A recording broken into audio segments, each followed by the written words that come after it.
lalaki. Pagka habol niya sa akin, nakaitim siya. Sabi ko, magpalit ka, hindi tayo papapasukin doon. Maganda ka ako, nakapula tayo. So napakaganda ng araw na ibinigay ng Diyos sa atin. Medyo malamig pa, di ba? Pero ihanda mo na, medyo iinit na yan. So anyway, sanay naman tayo sa init. So salamat sa Diyos sa patuloy natin na pag-ano ng Acts, pag-aral natin ng Acts.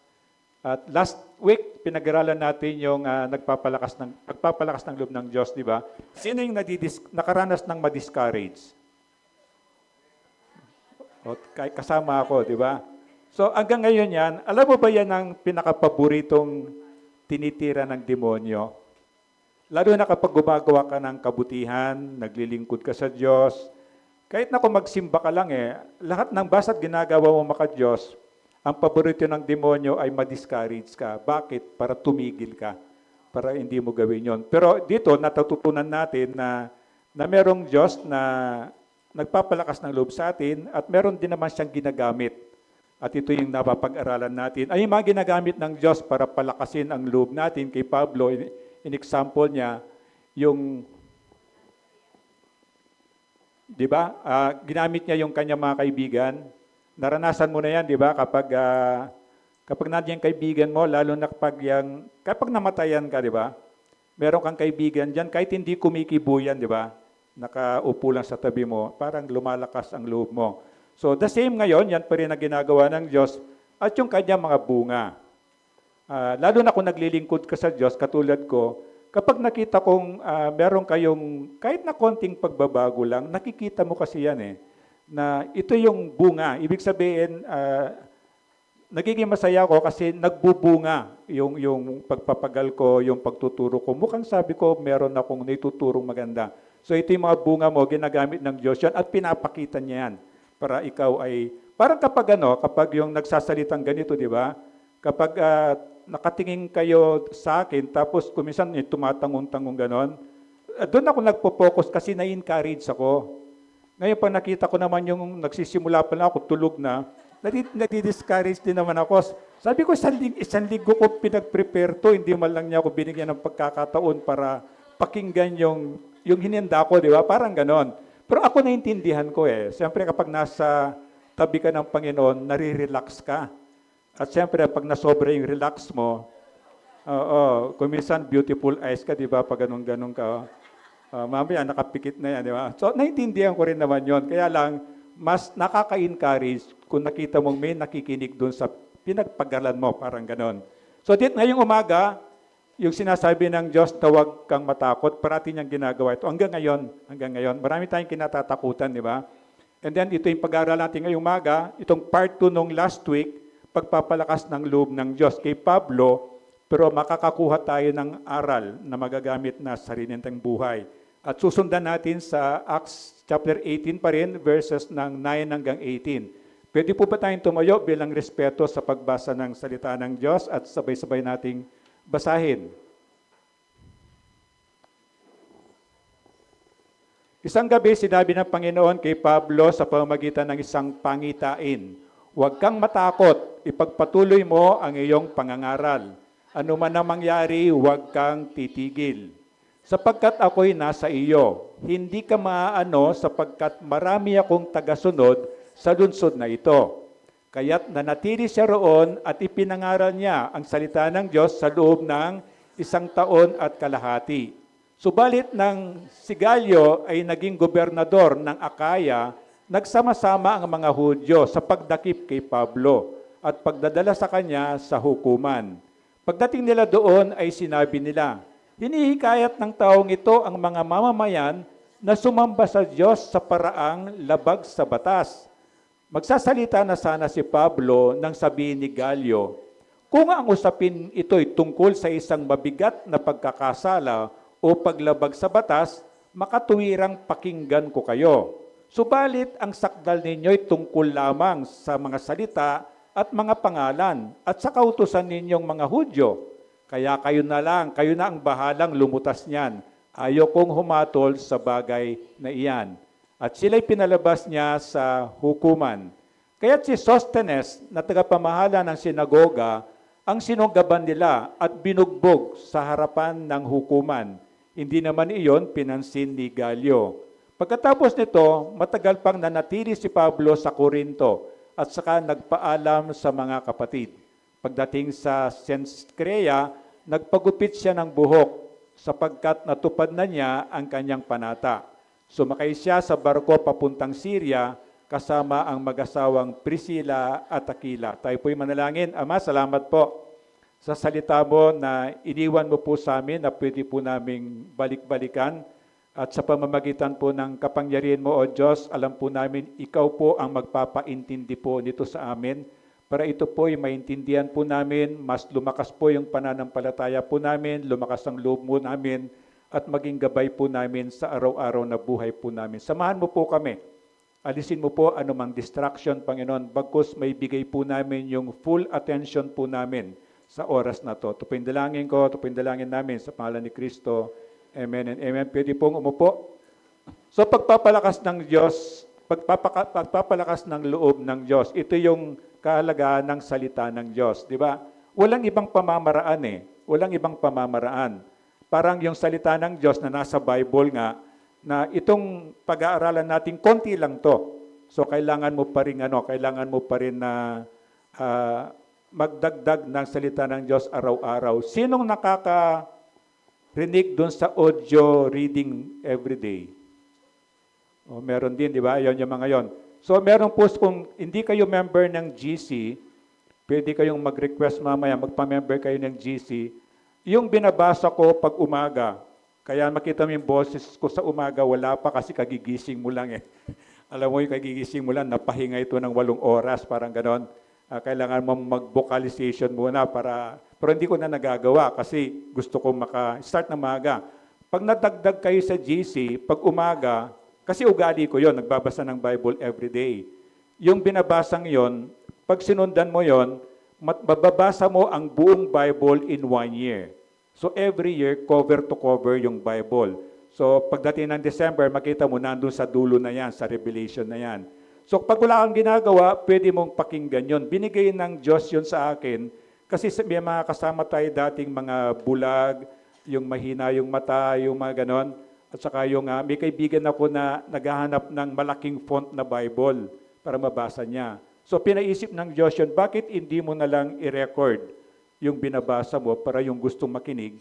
So may ginagawa ka o nakahiga ka, nagpapahinga ka, pwede mo pakinggan. Ito kasi yung makikita mo yung kahalagahan na salita ng Diyos. Ito yung sabi niya sa Psalms 27:14, di ba? Maggantay ka sa Panginoon, ikaw ay magpakalakas at magdalang tapang ang iyong puso. Oo, umasa ka sa Panginoon. Pero itong sabi niya magantay ka, simpleng instruction, napakahirap gawin ito, di ba? Sa generation natin, nauso yung instant, di ba? Yung fast food, turo-turo, isa nito, kalahati nito, isa nito, parang ganon. Tapos immediately nandun na. Noong panahon namin, sa bukid kami nakatira eh. So, paminsan-minsan, yung tatay namin, dadalhin nila kami sa bayan. Tapos may pansiteria, di ba? Tapos ang pansiteria, pag upo mo, bibigyan ka ng baso, tapos mga kutsara nakababad sa mainit na tubig, di ba? Yung mga ganon. Tapos yung mga basong babasagin na makapal. Kahit ganunin mo, hindi mababasagin, di ba? And then, saka ka-o-order. Yung short order na tinatawag. So, iluluto yon. At pag natapos yon, saka ihahapag sa inyo, bagong luto, napakasarap talaga. Pero ngayon, hindi na, di ba? Instant na, pati coffee, instant na, pati noodles, instant na, buhusan mong tubig na mainit, pwede na. Kaya kung bakit na yung prosesong ito na naka-apekto sa health natin, di ba? Kaya ang isang pinaka-epekto niya, nahihirapan tayong maghintay. Kasi nasanay tayo ng fast food, real time, di ba? Instant, nasanay tayo. Kaya kung minsan pati sa relationship natin, nakaka-apekto ito. Kaya maganda kahit na modern age na tayo, you learn to wait. Halimbawa, mag-aasawa ka, magantay ka sa Diyos kung sino yung ibibigay niya para hindi ka magkamali. Magtatayo ka ng negosyo, di ba? Magaling ka, gumawa ka ng feasibility study, okay yon. Pero number 1 pa rin yung magantay ka sa timing ng Panginoon. Magtantay ka sa gusto ng Panginoon. Kasi alam ng Diyos what is best for you, tama? Tayo hindi magkakamali tayo. Kaya sabi niya sa Bible, di ba, huwag kang umayon sa sarili mong karunungan. Sabi niya, bagkus lahat ng bagay, ikonsulta mo sa Diyos. Parang ganun. Alimbawa, mag-aaral ka, Panginoon, ano po yung gusto mong kurso ko? Ako gusto ko po ito. And most of the time, ang gusto ng Diyos, iba siya sa gusto natin. Ang pamamaraan ng Diyos, iba sa pamamaraan natin. Ang kaisipan ng Diyos, iba sa kaisipan natin. So kapag naisip mo ito, you will get what is best. Ang susi lang, ito yung magantay sa Panginoon. Kaya lang, aminin mo sa generation natin, napakahirap nan. Nung araw, di ba, sabi ng tatay mo, lumayo ka sa TV kasi nga iniingatan yung mata natin sa radiation, di ba? Pero ngayon, nakaganon na tayo doon sa maliit na TV, gano'n lang Di ba? Kaya makita mo, parang yung may mga itim na dito, parang Dracula, di ba? Parang mga gano'n, no? O tingnan mo yung katabi mo, meron siyang parang ano dito. Parang sing-sing. So, kailangan nating ibalik yung dati, old school ika nga, pero mas maganda po siya. Tapos lumayo ka sa TV, di ba? And then lalayo ka ngayon. Di ba yung TV natin, pag ililipat mo yung channel, gano'n, di ba? Yun. Ngayon, pag ililipat mo, lalapit ka. Ililipat mo, ngayon ano na remote control, di ba? So itong magaganda ito, but be careful. Kasi yung karakter mo, naapektuhan. Ngayon, gusto mo pati sa Diyos, remote control. Diba? Parang gusto mo manalangin, gagano, bubukas ang langit ng Diyos. So, just be careful. Pero pag-aralan ito, talagang yan ang susi. Yung old school na yan, yung mag-antay ka sa Panginoon. At doon, ikaw ang panggagalingan ng kalakasan mo. Paano pinalakas ng Diyos ang loob ni Pablo? Ganon din ang ginagawa ng Diyos sa atin ngayon, matutunan natin. Again, nung una, kanyang mga kaibigan, di ba? Si Aquila at Priscilla, mga dati ng kaibigan niya yan. And then makita mo kung paano in-orchestrate ng Panginoon yun, di ba? Nung alam ng Diyos na madi-discourage si Pablo, nandun na itong dalawang kaibigan niya at parehas sila ng trabaho, yung tinatawag na tent maker. Ang tent maker na ginagawa nila, yung nagpo-proseso ng balat na mga hayop. Yung balat na mga hayop, ito yung ginagawang bubong sa mga tent na ganon. Ang mga ginagawa mga ito, mga belt, mga bag, mga sandalyas, mga ganon. Pero malaking trade nila kasi mga tent ang ginagawa, hindi lang sinturon. So, ibig sabihin, they speak the same language. Ibig sabihin, pag pinag-usapan nila yung mga leader, alam nila yon. Pag nag-usap ka ng doktor, di ba? O kaya kapag binasa mo yung sulat ng doktor, di ba? Na hindi mo maintindihan. Pero sila, naintindihan nila, pero ikaw hindi. Kasi parehas sila ng trade. And then ito yung ginamit ng Diyos na ginawa niya, pinaalis sa mga Hudyo sa lugar nila, Aquila, Priscilla, napunta sila doon, pero hindi nila alam, inihanda sila ng Diyos para kay Pablo. Kasi alam ng Diyos, imagine mo si Pablo, may sakit, mahina, nag-iisa, lahat meron nagtatangka sa buhay niya, lahat may kumukontra sa kanya, alam mo yung dinadanas niyang ganon. So, naapektuhan na. At remember yung sakit niya, may nagsasabing komentary, malamang malaria. Kaya sabi niya, siya natatakot at nanginginig. Pero dahil sa karamdaman niya yung malaria during that time, wala pang gamot. Pero ngayon meron na. Pag namalyari ka, kahit dengue nga ngayon, mag-aagapan mo na Sa kanila, wala. So, ginamit sila ng Panginoon, ginawa ng Diyos yun, para pagdating ni Pablo doon, alam ng Diyos na discourage na itong lingkod niya. At ginamit sila bilang mahal kasi ni Pablo mag-asawang yan. And then si Silas at Timothy, di ba? Nakasama talaga niya, kaya lang nung to protect si Pablo, naiwan sila. Inantay sila. Kaya lang si Pablo, aggressive Hindi niya maantay si Silas at Timothy. Nangaral na siya, ganun siya ka-aggressive. And then hanggang sa, siyempre, ma-burn out ka, may mga kumukontra sa'yo, siyempre gutom, pagod, mga ganun-ganung nararanasan niya. And then, napagdating nila Silas at Timothy, pinaalis pa sila kagad. Natanda yung back na kwento natin, para i-checkan yung mga simbahan sinimulan nila. Again, nag-isa na naman siya. Pagpunta niya sa Corinto, mag-isa siya, and then sinalubong siya ng isang syudad na namumuhay sa kasalanan. Na isa sin city at ang kasalanan, immorality. Pag sinabing immorality, more on sexual sin yun. Kasi pag nandun na yung mga bisyo, alak, sugal, nandun na yun nandun na yung lahat ng grupo-grupong kasalanan na yan. And then nandun siya sa Korinto, dito na siya lalong natakot, paano ko gagawin ang mission ko dito? Pero ang mission niya, sabi ng Diyos, meron akong mga, parang alam mo yung perlas na maliit na gano'n, di ba? Yung magandang perlas. Meron akong mga perlas diyan. Kaso, nakalublob sila sa imburnal. Alam mo yung hanapin mo yung perlas doon sa putik, nandun yung lahat ng mabaho, lahat ng marumi, ng tae. Yun ang mission ni Pablo. Hindi niya alam Parang dito, hindi ko alam kung sino talaga ang pinili ng Diyos sa inyo. Meron sa inyong maring maging missionary, merong maging pastor, merong maging maglilingkod, di natin alam. Kaya lang, merong ligtas, merong hindi ligtas, merong hindi maniniwala, merong maniniwala. Kaya ang gagawin nilang, ipahayag mo na lang sa lahat. And then, yung mga talagang pinili ng Diyos, sino yung pinili niya? Yung naniwala. Pag naniwala kay Jesus, yung simple sinabi lang ni Jesus, ako yung daan, ako yung katotohanan, ako yung buhay. Wala makakapunta sa bahay ng aking Ama sa langit, kundi sa pamamagitan ko. Kung iyon, kahit na hindi mo siyang maintindihan, pero naniwala ka na si Jesus ay Diyos, si Jesus lang ang pwede magbayad ng kasalanan natin, which is binayaran na lang.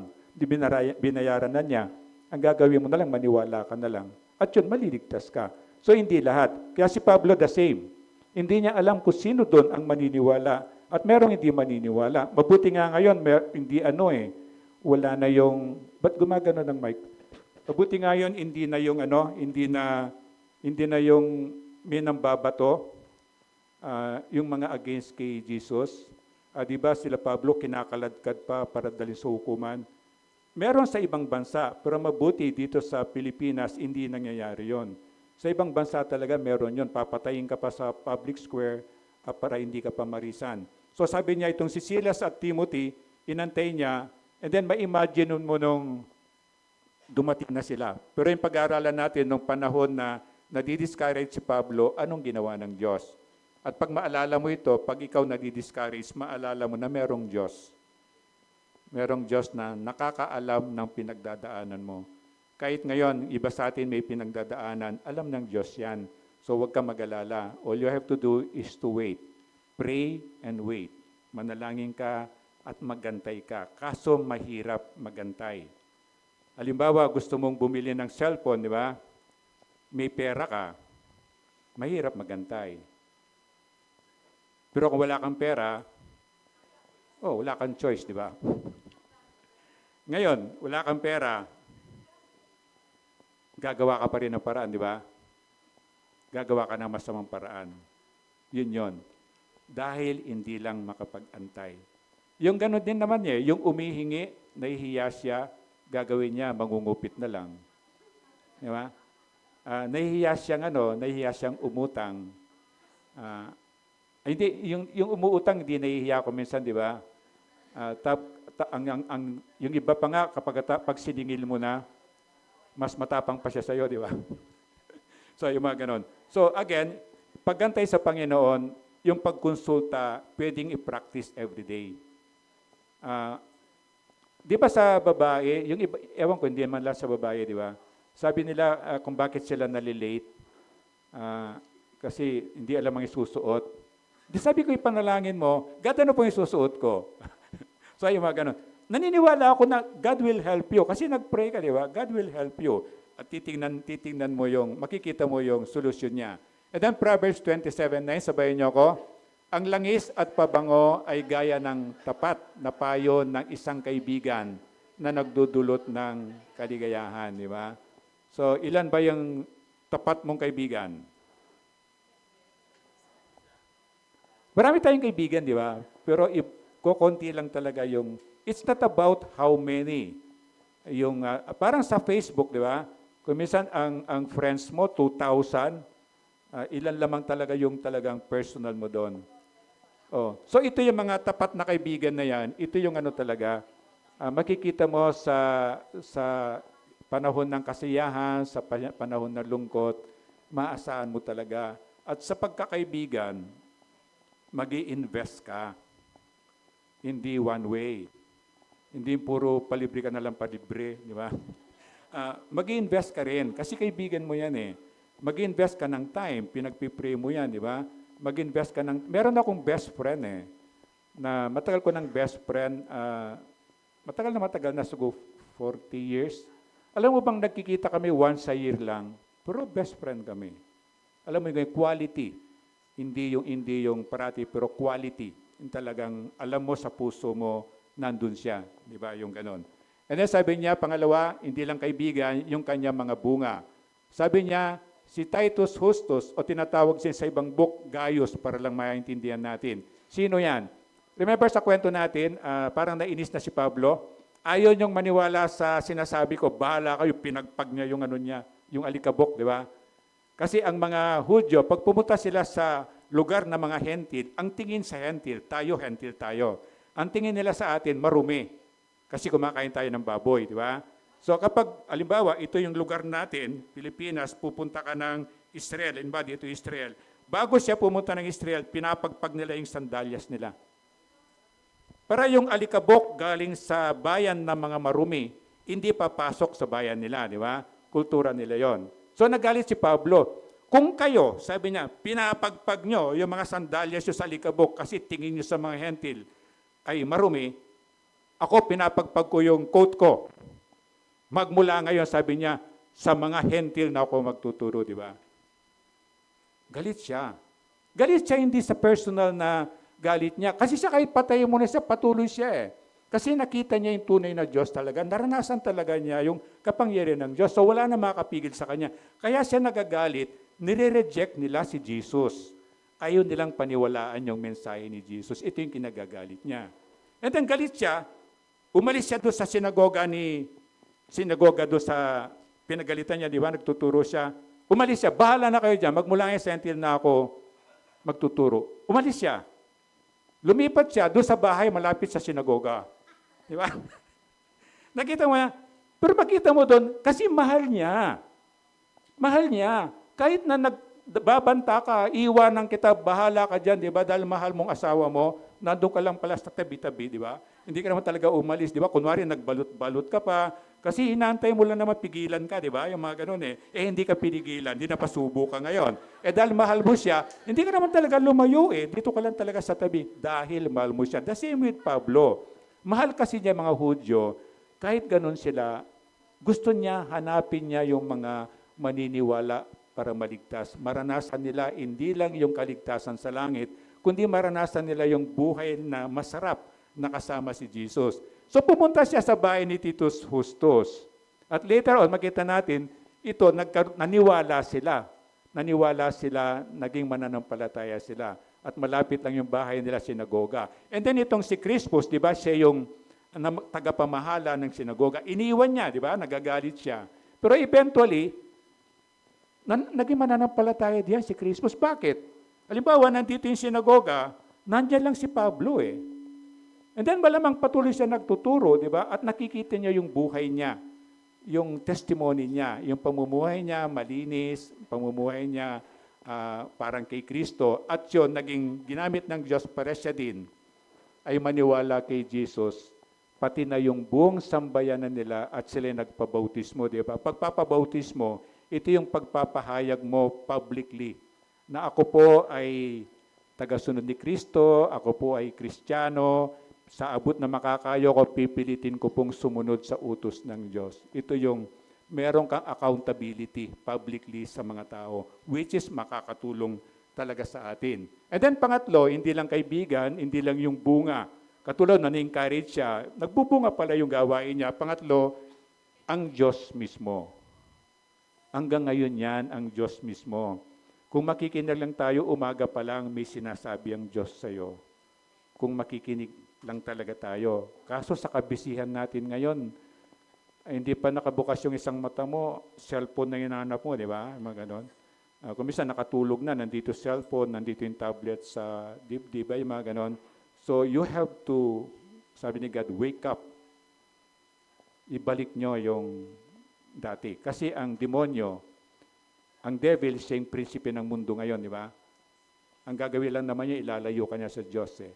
Kung ano man yung kahinaan mo, yun ang gagamitin niya sa iyo. At kung kahinaan mo gadget, yan ang gagamitin niya. Kung kahinaan mo relationship, yan ang gagamitin niya.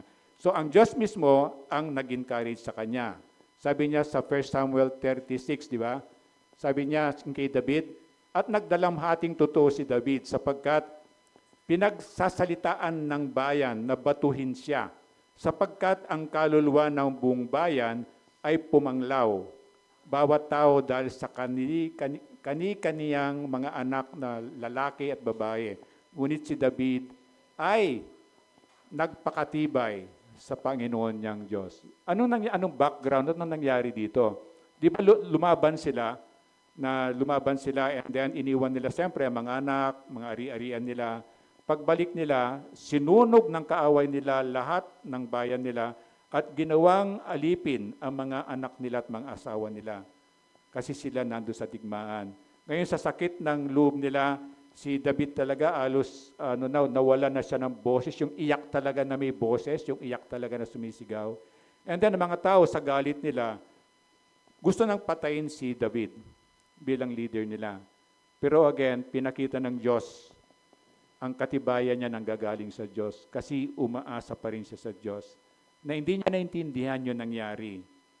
Pero yung pananampalataya niya sa Diyos, hindi nagbago. Sa atin, challenge yun, di ba? Kung minsan pinagdaanan kang mahirap, medyo mahirap gawin, di ba? Madaling sabihin, pero mahirap gawin, di ba? Na parang ang dami mong tanong eh. God, bakit mo hinayaan to? Di ba anak mo ako? Di ba sisimba naman ako eh? Nagdadasal naman ako eh. Ang hirap intindihin. But again, most of the time, testing lang ni God yun. At tanda mo, pag nalampasan mo siya, di ba?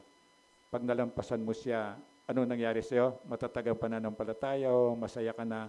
Next time, may darating na bagyo, sisiw lang yon. Because you know there is God. Natutunan mo na, ang Diyos pala ang magpapatibay sa akin. So anumang signal yan. Ano mang pinakamatas na signal? 5? Oo, imagine mo, signal 5 pa lang yan, kung signal number 9, di ba? Pero matibay ka na. Ibig sabihin, matatakot ka, tao ka eh. Pero kung meron kang Diyos talaga, medyo iba yung magiging pananaw mo.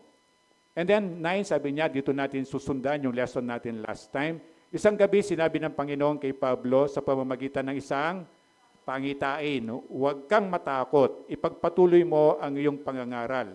Ano man na mangyari, huwag kang titigil. Ano yung pangitain?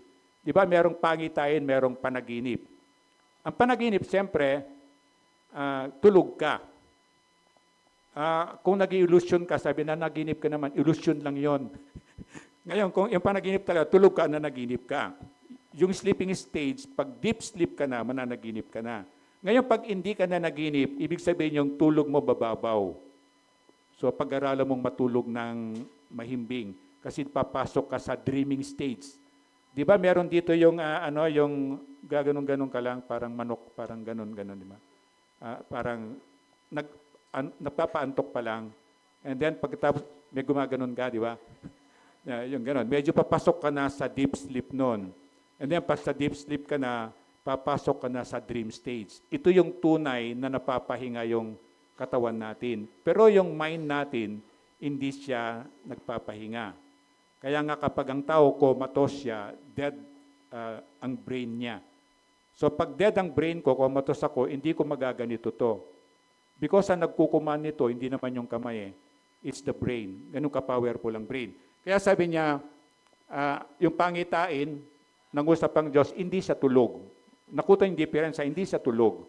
So alam niya, vision sa English, pangitain, sabi niya, huwag kang matakot, ipagpatuloy mo ang iyong pangangaral. Ano man na mangyari, huwag kang titigil.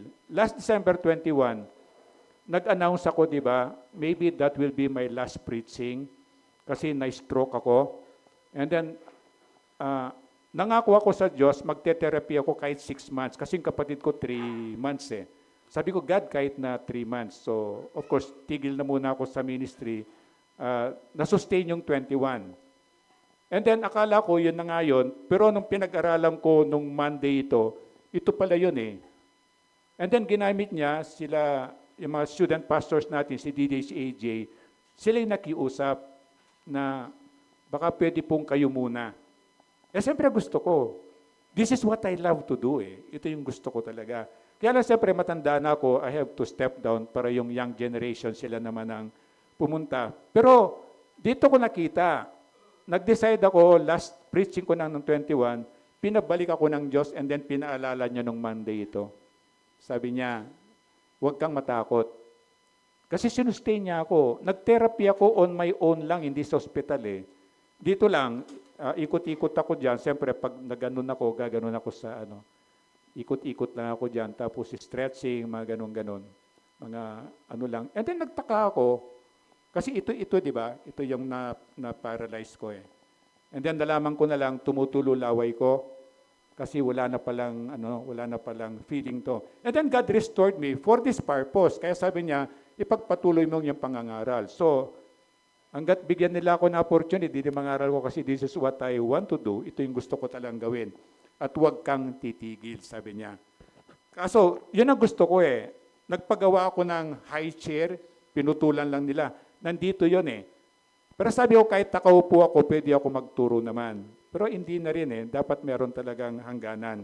But anyway, sabi niya, huwag kang titigil. Sa 2 Thessalonians 3:1, sabi niya, mga kapatid, ipanalangin ninyo kami upang ang salita ng Panginoon ay mabilis na lumaganap at parangalan ng lahat tulad ng ginawa ninyo. So kay Pablo, kung hindi siya encouraged ng Panginoon, matitigil yung gawain. Siguro it will take 10 years bago mag-bounce back yan eh. Pag tinignan mo yung history.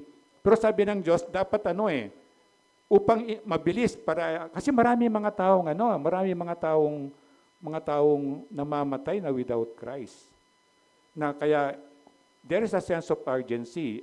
Paano yung alam mo na pag walang Jesus ang isang tao namatay siya, they will go to hell, di ba? This is the reason kung bakit pumunta ako ng China.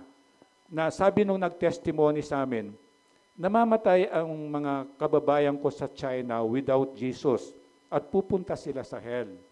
And then nag-challenge siya sa amin. Kung kinakausap ka ng Diyos ngayon, punta ka sa amin. Ibalita mo si Jesus para bago sila mamatay, magkaroon sila ng kaligtasan. Ito rin yung gawa natin ngayon dito. Ito yung gawa. Pinapanalangin namin si Moski pala. Mosi ako ng Mosi.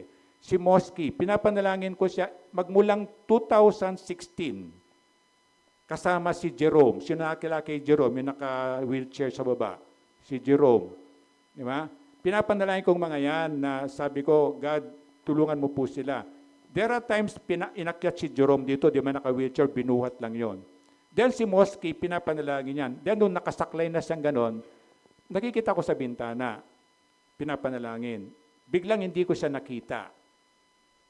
Nagtanong ako, ay, ikaw ang pinagtanungan ko ata, kapatid? O siyang pinagtanungan ko, sabi na stroke po. And then alam mo, kinausap ko na si Waki, sana puntahan natin siya, o sana ikaw, may bahagi mo si Jesus sa kanya. Kasi eventually lahat tayo mamamatay, pero yung kaligtasan, only sa paniniwala na si Jesus ang pwedeng magligtas sa iyo. Si Jesus lang ang pwedeng magpatawad ng kasalanan natin. Si Jesus lang ang pwedeng bumuhay sa atin muli. Kasi pag hindi tayo binuhay na muli, yung spirito natin patay, pupunta ng hell yun. Kahit hindi ka maniwala, yun pa rin ang mangyayari. Kaya ang role natin, bago dumating ang mga yon, kahit dito, lahat tayo dito. By this time, dapat sure ka. Kasi marami na akong classmate dito. Di ba, matanda na tayo eh. May namamatay nga ang bata eh. So maniguro ka na. Are you sure? Kahit ngayon, sure ka ba na yung kaligtasan mo 100%? Na kapag binawi ng Diyos yung buhay natin, sure ka ba 100% pupunta ng langit yan? Hindi na kami matatanda kahit kayo. Kahit kayo mga bata. Kahit kayo. Kasama kayo doon. Hindi, inisip talaga yung sinasabi ko. Talagang napapalayo yung tingin niya. So, alam mo yung, totoo yun. Kasi hindi mo alam eh. So, ang gagawin mo, maniguro ka na. Even this time, tanungin mo sarili mo. Pupunta ka ba ng langit pag namatay ka? Mamamatay naman tayo talaga. Wala talaga walang choice, di ba? Pero bago yun, ngayon pa lang, maniguro ka na. Ito yung parating ginagawa din at gusto rin ni Pablong mangyari. Then verse 10, sapagkat ako'y, sabi ng Diyos, sabi sa kanya, nasa iyo, hindi ka maano. Sapagkat marami akong tagasunod sa lungsod na ito. Nasa tabi mo ako, sabi ng Panginoon. So ito yung encouragement niya kay Paul. Maraming mga perlas dyan, kaya lang hindi mo alam kung sino dyan. Pero ang mga taong maniniwala, ang kapatid mo kay Kristo, yung kapatid mo sa lupa, kapatid mo lang dito sa lupa, yun eh. Ang kapatid mo kay Kristo, ako, kapatid ko kayo kay Kristo, tama? Kaya ngayon pa lang, tanggapin mo na kapatid mo ako, kahit ayaw mo. Kasi pag pumunta ka ng langit, makikita mo ako doon. Kasi magkapatid tayo for eternity. So ito yung kapatid mo kay Kristo, lalo na sabi niya, meron akong tagasunod yan. Ibig sabihin, meron sa mga taong yan maniniwala. Sa akin, sabi ng Panginoong Yesus. Kaya sabi niya, hindi ka maano. Ganito yung, hanggang ngayon eh, ganito yung gusto ng Diyos na iwan sa atin o ipaalala araw-araw. Nandyan siya, di ba? Jesus Emmanuel, God is with us, di ba? Nandito siya, nakakalimutan lang na natin eh. Nakala natin yung problema natin mas malaki kay Jesus. Mas malaki si Jesus sa anumang klaseng problema. Kaya parati mong palalaan ang sarili mo. Ito sinasabi niya, ako'y nasa iyo kung tinanggap mo na siya, kung Kristiyano ka, kung anak ka ng Diyos. If you are already a friend of God, nasa iyo yan kasi nakatira sa puso mo ang Holy Spirit. At ang sabi niya, hindi ka maano kasi siya yung protector natin. Saan ka pa maghahanap ng protector? Kahit naputaktihin mo pa ng security guard, ang buhay mo, hindi enough yun. Dito, ang Diyos mismo mag-iingat sa'yo. At again, yung tagasunod niya, yung kapwa mo mananampalataya, yung kapatid mo kay Kristo, yan ang tunay. Kung minsan, mas igit pa siya sa ibang antas kaysa kapatid mo sa nanay mo. Yung Kristiyanong kapatid mo, hindi mo siya kapatid by blood, kuminsan mas higit pa siya doon sa kapatid mo sa nanay mo. Because ang relationship nyo, hindi lang parang spiritual, involved ang Panginoon eh. Kaya sabi niya ito, marami akong tagasunod dyan at sila yung gagamitin din ng Diyos. And I remember kay Samson, di ba, nakapatay siya ng 30, paano siya nakapatay, niloko siya. Binigyan siya ng kapangyarihan ng Diyos, di ba? Na, anyway, niloko-loko siya, nabuko yung kapangyarihan niya sa buhok niya. And then, pero anyway, nakapatay siya nung ng 30, and then nakapatay siya ng 1,000. And then, nakapatay siya ng 3,000, masigit ang napatay niya during that time, nung ito na. Paano nangyari yan? Di ba binulog siya? Nakuha yung kapangyarihan niya, nabuko ang kapangyarihan pala niya, huwag siya magpapaputol ng buhok. O baka naman di na kayo magputol ng buhok ha. Sa kanya lang yon na huwag paputol ng buhok. And then dahil sa immorality din, yung sa babae din, natukso siya, nalaman yung sikreto, di ba? And then naging bulag siya, ginawa siyang katatawanan. And then nung bago dito, nagpaakay siya dito, di ba? Kasi bulag na siya. Alam niya yung plutorium, alam niya eh. Yung parang bulwagan nila. Dalhin mo ako doon sa magkabilang poste, sabi doon sa bata. Dinala siya doon at nanalangin siya. Sabi niya, Panginoon, ibalik mo po yung lakas kong galing sa iyo. Kahit minsan lamang po, sabi niya. Tapos ginanon niya yon. Bumagsak lahat yan. Siyempre kasama siya ng matay. 3,000 people died. Ang punto rito, ang Diyos nandyan. Tayo nandito. It is your choice. Diba? Kahit yung gift niya libreng regalo niya ng kaligtasan, it's a gift Parang gift na, di ba yung gift, hindi naman usually gift, ginaganon sa'yo di ba? Hindi naman yung, gift ko sa'yo. Hindi naman ganon, di ba? Hindi naman yung, yung gift ko sa'yo, nandun sa tabi ng kubeta.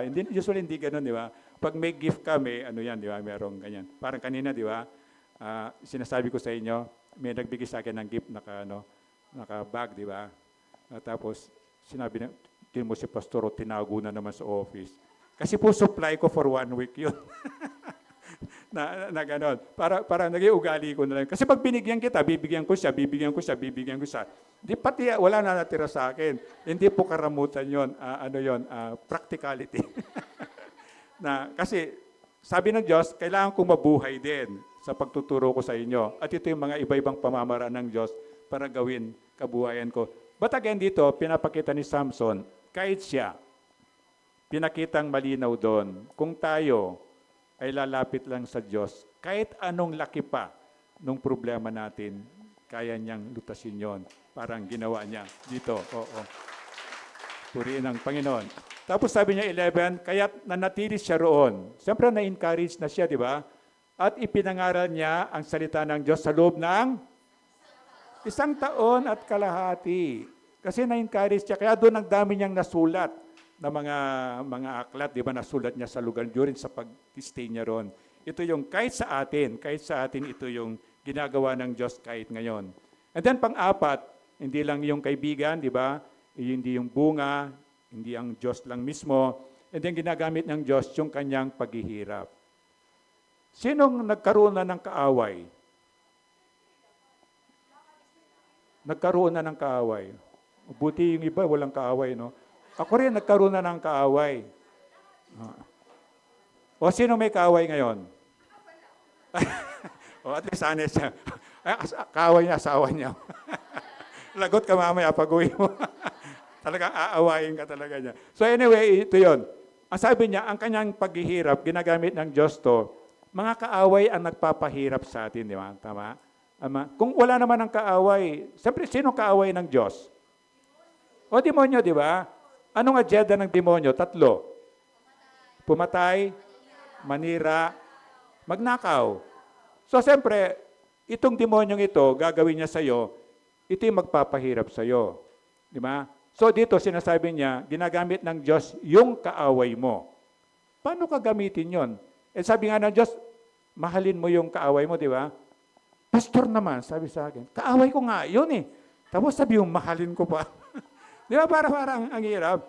Pero hindi eh. Ako din gano'n. Pero alam mo, paano mo mahalin ang kaaway mo? Kahit isa lang. Ipag-pray mo siya araw-araw. Kaya lang, wag naman yung pray, tamaan siya ng kidlat. Hindi ganong prayer. Ang pag-pray mo, Panginoon, pagpalain mo po itong kaaway kong ito, di ba? Na maging mabait po siya. Na pagpalain mo po siyang kumita para bayaran po niya yung utang niya sa akin, di ba? Yung ganong prayer. Ngayon, pag araw-araw ang pinagpiprayan, believe me, eventually, mahal mo yun, mamahalin mo. Akala mo imposible? Hindi eh. Imagine mo, kausap po ang Diyos araw-araw tungkol sa taong ito. Anong mangyayari doon? Mamahalin mo talaga. Kaya pala ako ganon. Sabi ng Diyos, mahalin mo ang iyong kaaway. Paano?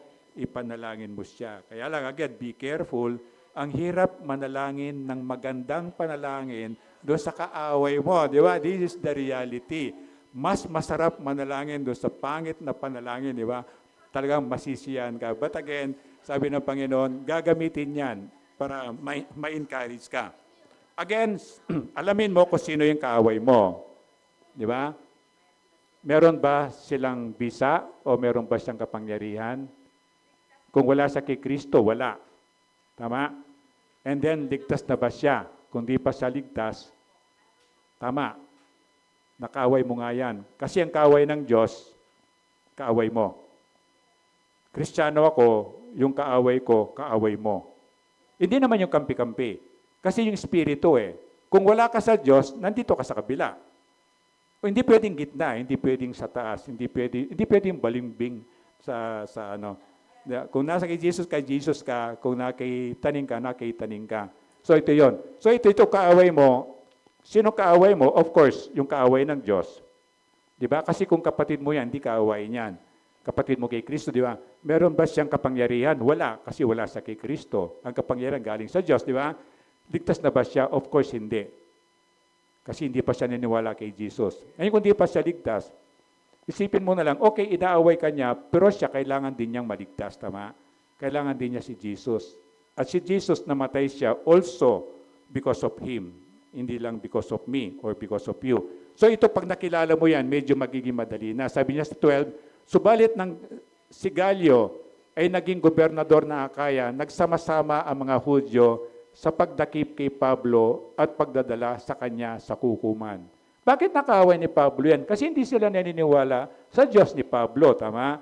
Hindi sila naniniwala sa mensahe ni Pablo. Kung nagkapikampi yan, ganyan talaga, di ba yung, ano yan, birds of the same feather, flocks together, di ba? Kaya kapag, na-imagine ko yung drawing ng Sunday school na bata, gumawa siya ng 3 magagandang ibon, pare-pare sila ng kulay. O tapos, sa dulo, merong kakaibang ibon na pangit ang kulay, tapos parang, alam mo yung madungis pa, hindi maganda. Tapos, tinan mo pastor, sabi, di ba ang ganda? O nga ako maganda, pero ano yan mukhang hindi yan tatagal yan dyan. Bakit po? Kasi kakaiba siya di ba? Di ba sa grade 1, meron yung pagsama-sama, yung pagkapare-pareho. This is a principle na dapat malaman ng bata. Hindi mo pwedeng ihalo yan. The same sa spiritual, hindi mo pwedeng ipagsama. Kung may Jesus ka sa puso mo, naniwala kay Jesus, hindi pwedeng papasukin mo si demonyo dyan. Hindi sila pwedeng ipagsama. So it's the same principle kahit sa bata. Kaya sabi niya, itong mga ito nagsama-sama kasi against sila kay Jesus, kaya sila against kay Pablo. Kaya pag nireject ka, kinokontra ka, hindi naman ikaw ang nire-reject, ang Panginoon ang nire-reject. So patuloy ka lang sa paglilingkod. And then 13, sabi niya, pagdating nila doon ay sinabi nila, inihikayat ng taong ito ang mga mamamayan na sumamba sa Diyos sa paraang labag sa batas. Kasi sila, ginagamit nila yung Romano sana para sila magparusa kasi meron silang kapangyarihan. So ina-accuse siya na yung pagtuturo niyang, di ba, may ibang Diyos, yung hindi nila kilalang Diyos, pinapakilala niya, yung mga ganon. This is, kung bakit meron sa Pilipinas din, meron separation of religion and state.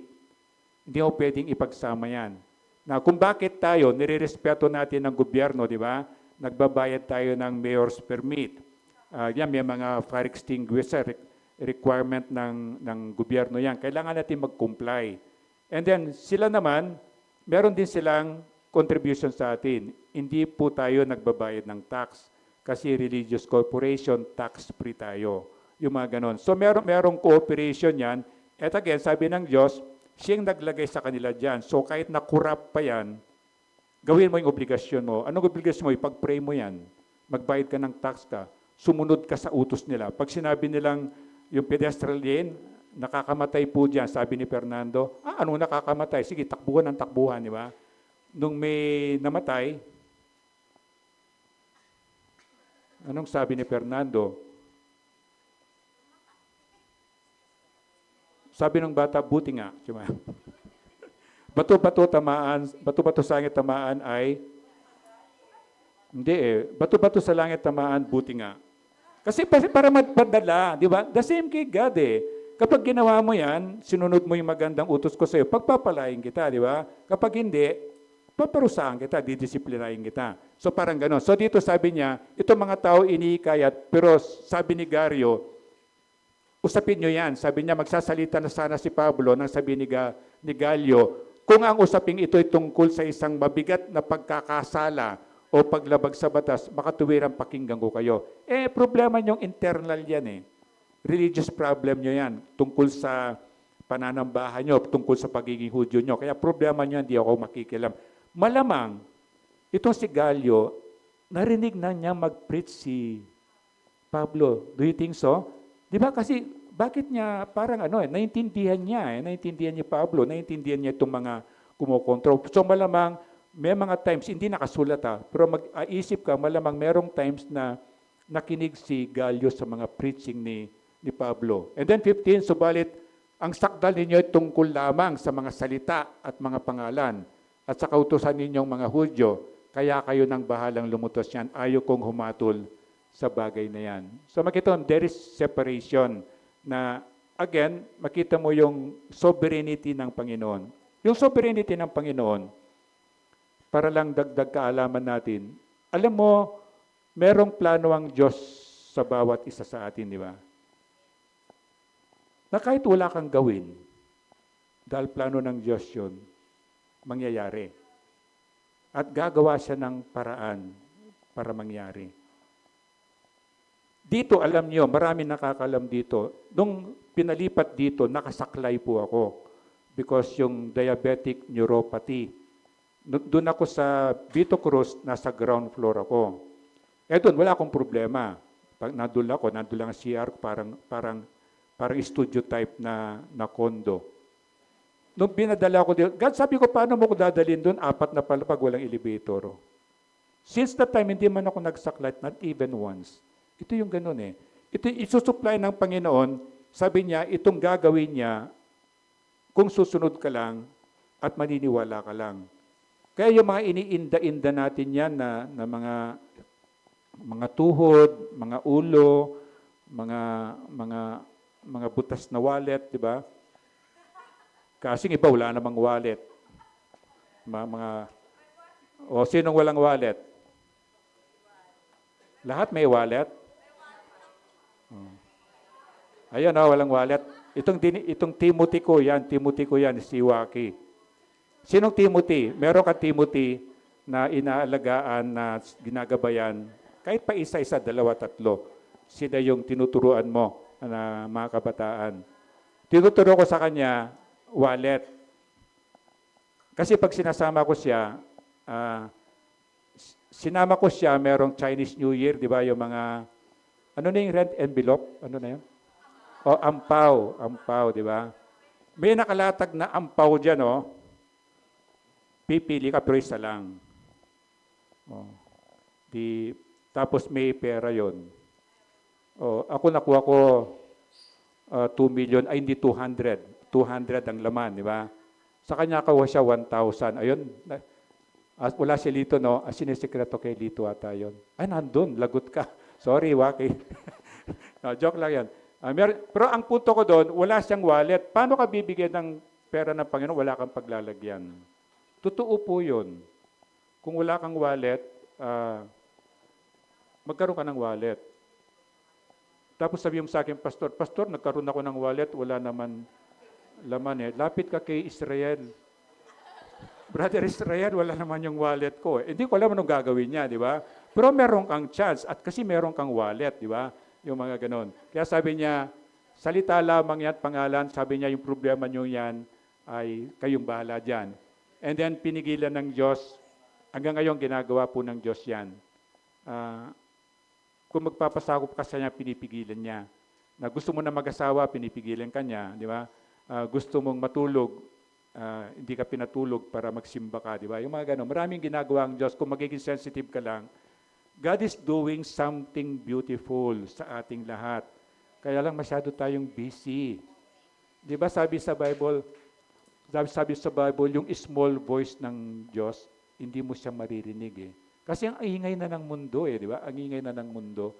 Hindi lang sa pamilya, ang daming gadget, ang daming mga distraction. So you go back, na kung minsan pinipigilan ka ng Diyos kasi meron siyang pinapaantay na maganda sa iyo.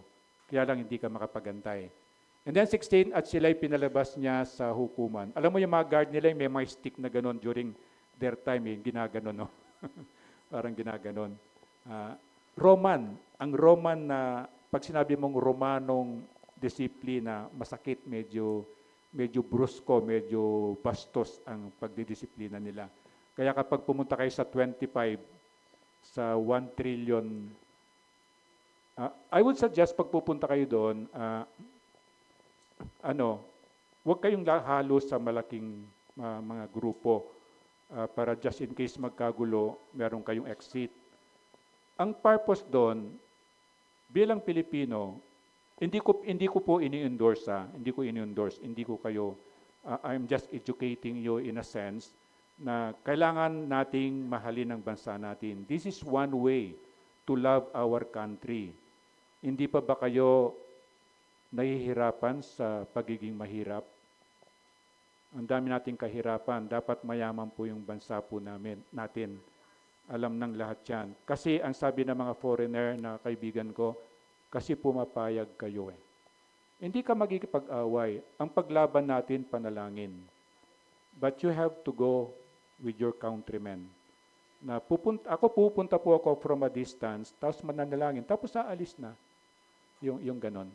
O sa bahay mo, manalangin ka. At ito, pinapanalangin po natin yan every day. Hindi na, ang prayer meeting dito, hindi na Wednesday, every day po.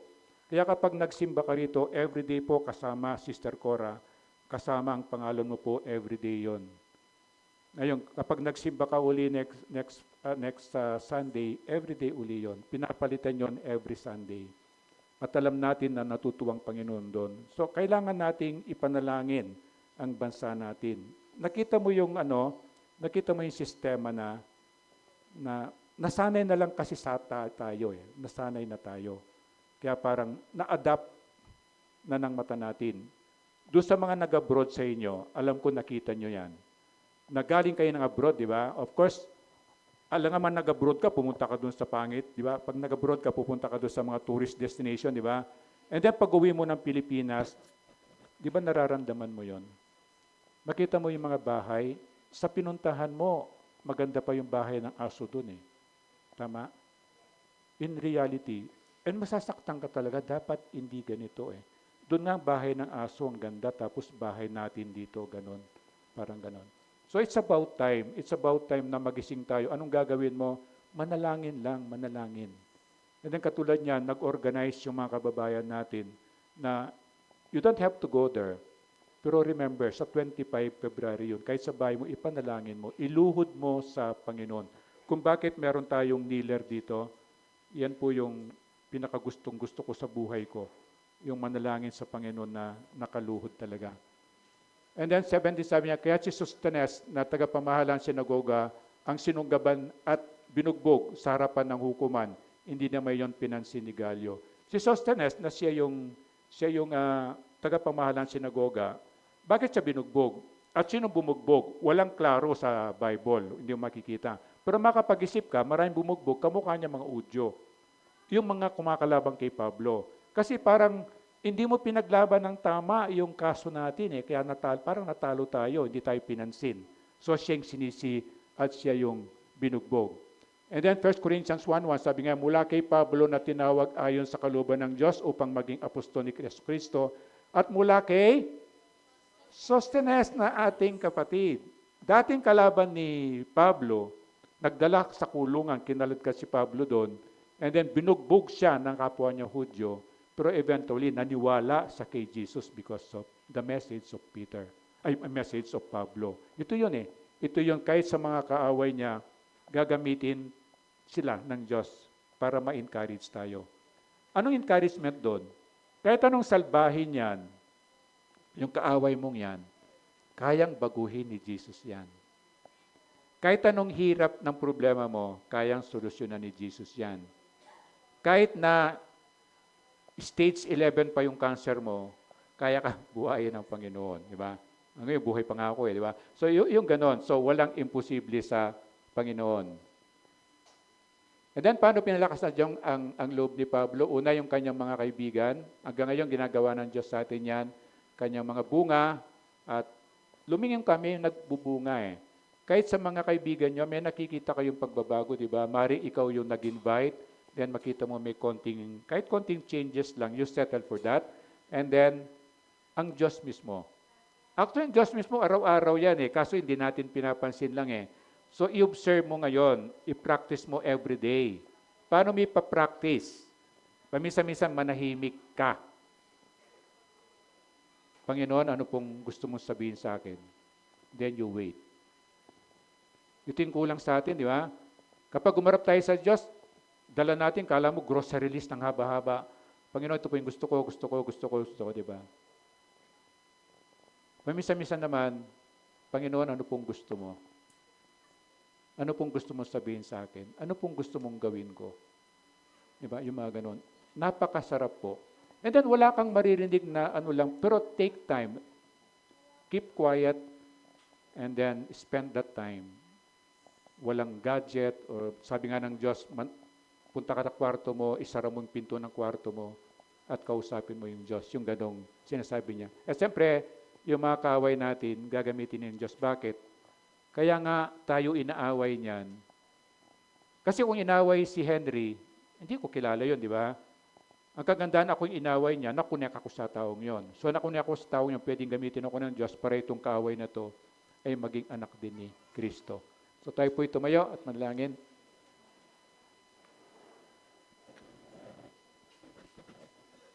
Ama naming Diyos, salamat po na sa salita mo, Panginoon, na hanggang ngayon po hindi ka nagkukulang. Hindi mo inalis po yung paningin mo po sa amin. At kahit kami, Panginoon, marami pong oras na kahit ngayon maring may kasama po kaming nadi-discourage sa anumang dahilan. Pero salamat po sa katotohanan ng salita mo na ginagamit mo po iba-ibang pamamaraan, kaibigan, kahit kaaway, yung mga ministry po namin o yung mga trabaho namin, mga negosyo namin. At lalo-lalo na ikaw po, Panginoon, na araw-araw kasama ka po namin sa puso po namin. At kung meron po dito, Panginoon, na hindi ka pa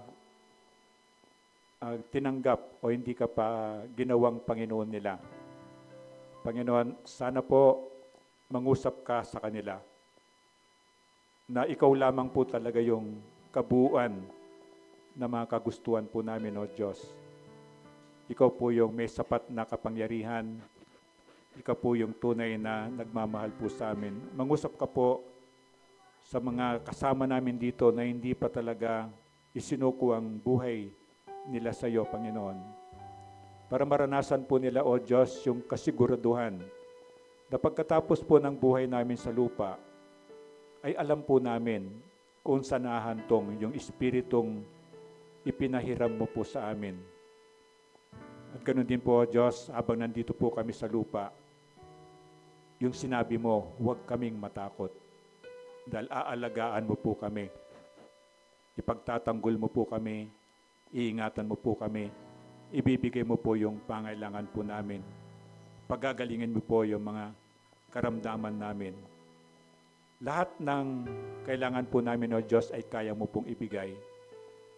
Ang kinakailangan lang namin gawin ay maniwala po kami sa iyo. Kaya salamat po sa salita mo na iniwan mo po sa amin, naway idikot mo ito sa puso po namin. Para sa buong buhay po namin, O Diyos, ay magamit po namin yon bilang gabay sa araw-araw na buhay po namin. At salamat din po makapag-observe po kami ng Holy Communion. Tulungan mo po kami na saliksikin po namin o siyasatin namin ang puso po namin, O Diyos. No, kung merong pong kasalanan na hindi po namin nahingi ng tawad, ay ngayon mismo, O Diyos, hingi po namin ng tawad bago po kami mag-communion. At ganoon din po, O Diyos, yung gagawin namin ngayon ay bilang pagsunod sa utos mo po, na alalahanin po namin kung paano mo po binayaran ang aming mga kasalanan. Salamat po, Diyos, tanggapin mo nga po ang aming pasalamat sa iyo at samahan mo po kami sa pag-observe po namin ng Holy Communion. Tupindalangin ko sa pangalan ni Kristo. Amen. Pwede po mo po